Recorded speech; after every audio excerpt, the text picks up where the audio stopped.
Did Luke really travel with Paul as Christians have always believed? Richard Pervo, a New Testament scholar, has a different idea. Pervo thinks that the book of Acts, which tells us about Paul's adventures, was made up much later in the 2nd century. Pervo believes they took parts of Paul's letters to create the book. Several scholars and skeptics online have latched onto his thesis in their quest to discredit the reliability of the book of Acts. But is there any proof to support what he's saying? Let's dive into this topic and see if Pervo's arguments really make sense. So, if we entertain the idea that both Paul's letters and Acts are based on real facts, what should we expect to find? Ideally, we should see multiple instances where both documents mention the same people or events. However, we shouldn't expect everything to match perfectly. The letters might include things that don't quite fit the historical narrative, and on the other hand, the historical account following the standards of that time might organize information conceptually instead of in strict chronological order, or may even skip around or summarize certain events. Sometimes the connections between the documents may span across several letters, creating a network of related passages that can't be easily dismissed as made up. Let's take a look at an interesting example in Romans 15:25-26. Here we find 3 intriguing points. There's a collection of funds in Macedonia, a similar collection in Achaia, and Paul's plan to travel to Jerusalem to deliver the aid. However, when we turn to Acts 22-3, where Paul is on his way back to Palestine, there's no mention of this contribution. In a speech before Felix in Acts 24:17-19, Paul talks about helping his countrymen, but he doesn't say where the funds are from. The connections between these passages are indirect, which means there's no reason to suspect copying or fabrication. To complete the puzzle, let's consider 2 more passages from the letters. In 1 Corinthians 16:1-4, we learn about a collection being made in Corinth, the capital of Achaia, to support the Christians in Jerusalem. However, there's no mention of Macedonia. But when we turn to 2 Corinthians 8:1-4 and 2 Corinthians 9:2, we discover that the churches in Macedonia were already involved in collecting for the same cause. By putting all of these pieces together from Romans 15, we find support in other passages from the book of Acts and the Corinthian letters. Each of these passages gives us clues or dates that help us place them in a specific time towards the end of Paul's 2nd missionary journey. Some Christian apologists, like William Paley, call these undesigned coincidences. It means that 2 works from different authors fit together in a way that would be highly unlikely if one copied from the other, or if they both copied from the same source. It's like finding puzzle pieces that fit perfectly together. However, Pervo remains unconvinced by this argument. In his book on Acts, Pervo asserts that the passage in Acts 24:17 is an outright contradiction. He argues that the New Testament scholar Colin Hemmer fails to acknowledge Luke's omission of the purpose of Paul's visit as mentioned in the letters. Pervo believes this undermines the argument from undesigned coincidences. However, this is an adventure in missing the point. If Luke had relied on Paul's letters, we would expect him to include those specific details. The fact that Luke casually mentions these specifics without referencing the letters or their facts suggests that he has his own independent information. It seems like Pervo misunderstood the argument that he's trying to criticize, and there doesn't appear to be any kind of contradiction here either. That's just one example. Let's look at a few more. Romans 16:1-3 tells us, "I want to introduce to you Phoebe, our sister in Christ, who serves the church in Cenchrea. Please welcome her in the Lord, as true believers should, and help her with whatever she needs, for she has been a great help to many, including myself." It's interesting to note that Cenchrea was a place near Corinth where Paul was when he wrote this letter. Acts 18 adds more information, revealing that Paul had been in Cenchrea before. This connection seems to be undesigned and coincidental. Acts 18:18 states, "Paul stayed on in Corinth for some time. Then he left the brothers and sisters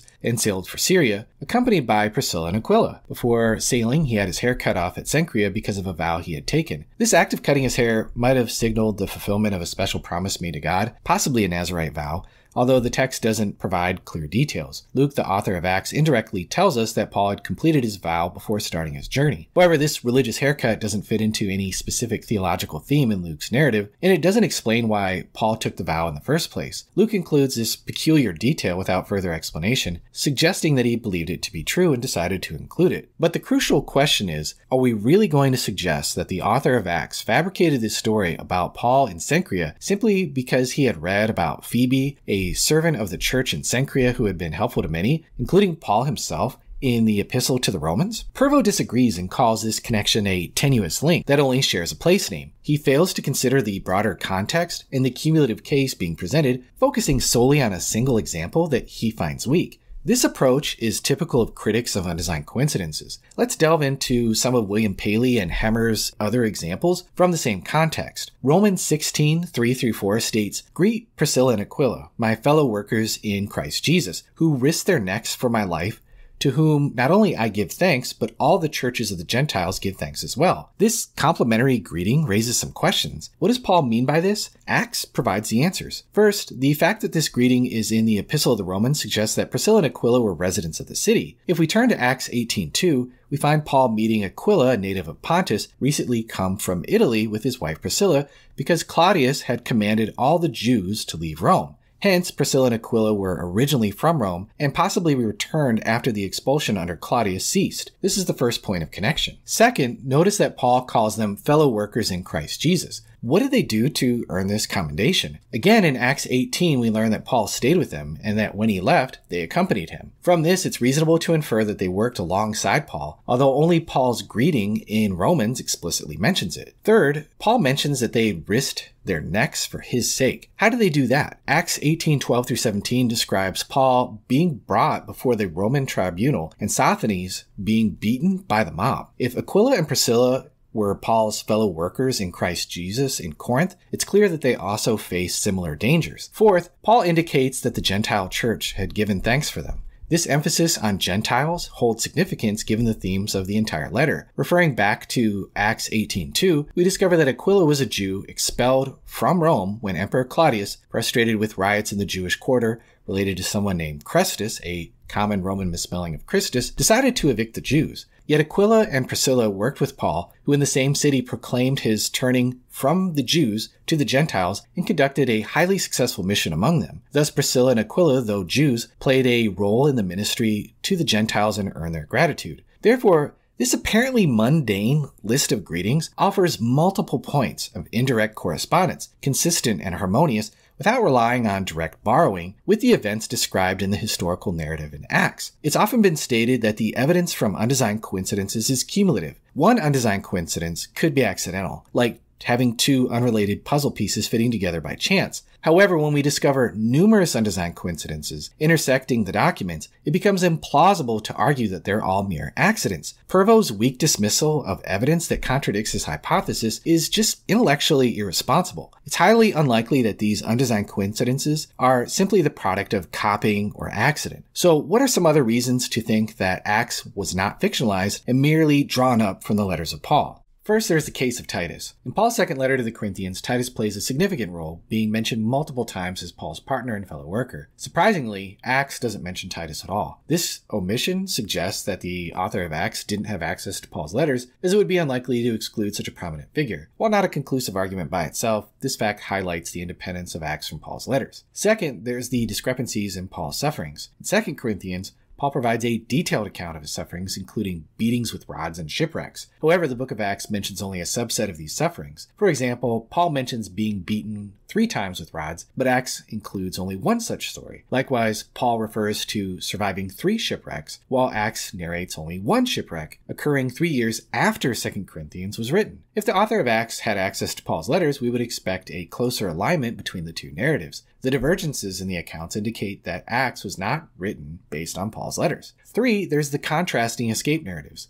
A comparison of Paul's escape from Damascus, as described in 2 Corinthians and Acts, reveals differences in the details. In 2 Corinthians, King Aretas is mentioned as guarding the city, whereas Acts says that it was the Jews that were guarding the gates. In line with the arguments put forth by 18th century apologist William Paley, scholar Colin Hammer contends that the description of Paul's escape from Damascus in the epistle, while generally aligning with the account in Acts, displays significant differences in circumstances. Consequently, it becomes highly improbable for one account to have been derived from the other. If we can agree that, in general, the writer of each account was unaware of or did not consult the other, then the similarities between them can only be best explained by their shared foundation in truth and reality. Hammer also presents a common sense interpretation suggesting that the different opponents could have joined forces, thus negating the need to consider these differences as irreconcilable. Pervo criticizes Hammer's viewpoint as tortured exegesis and accuses him of special pleading. In another instance, Pervo puts forth an alternative explanation, suggesting that Luke transformed an item from Paul's correspondence, resulting to an inversion of the fact represented in the appropriation of 2 Corinthians to Acts 9. However, considering the lack of significant verbal agreement and substantial differences between the two passages, it appears more reasonable to conclude that Luke did not incorporate 2 Corinthians in this particular case. Pervo's theory ascribes peculiar literary primary motives to the author of Acts and seems to be more arbitrary. Ironically, Pervo's interpretation seems to exhibit a more strained analysis than Hemmer's. Fourth, there's the issues addressed in 1 Corinthians. The problems addressed, such as marriage, calling, and food offered to idols, are absent in Acts. Additionally, the stance of the Jerusalem Council on food offered to idols in Acts appears stricter than what Paul writes later. These discrepancies suggest that the author of Acts did not have access to the specific problems addressed in 1 Corinthians, reinforcing the idea of independence. Fifth, the apparent contradictions between Acts and Galatians. Comparing Acts with Galatians reveals apparent contradictions regarding Paul's early movements. Galatians mentions Paul's trip to Arabia and his return to Damascus before going to Jerusalem, while Acts omits these details. The alleged discrepancies challenge the hypothesis that the author of Acts used details from Galatians to enhance credibility. The incidental correlation concerning Damascus suggests independent knowledge of Paul's experiences. To be sure,